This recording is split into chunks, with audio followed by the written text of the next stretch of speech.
The Chinese concept of dinner parties, or fanju, parallels a certain biblical narrative.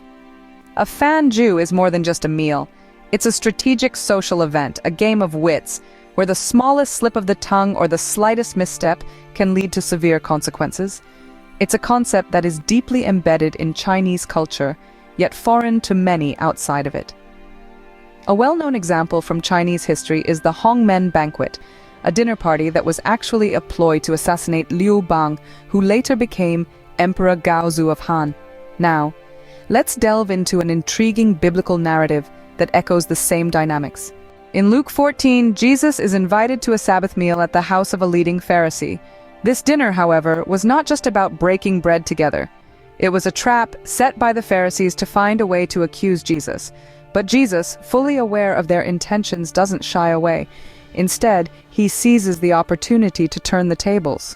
One of the traps laid out for Jesus is a man suffering from dropsy, a condition causing abnormal fluid accumulation in the body. The Pharisees wanted to see whether Jesus would heal the man, breaking the Sabbath law, or ignore him, showing lack of compassion. However, Jesus, in his wisdom, heals the man, and then poses a question to the Pharisees, asking if they would rescue an ox or a donkey that had fallen into a well on the Sabbath. This question exposes their hypocrisy, putting them in a tight spot. Jesus also observes a Pharisee who, uninvited, takes the place of honor at the table. This position was usually reserved for the most distinguished guest.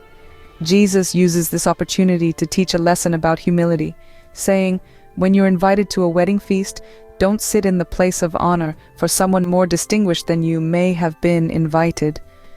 The host who invited both of you will come and say to you, 'Give this person your seat.' Then, humiliated, you will have to take the least important place."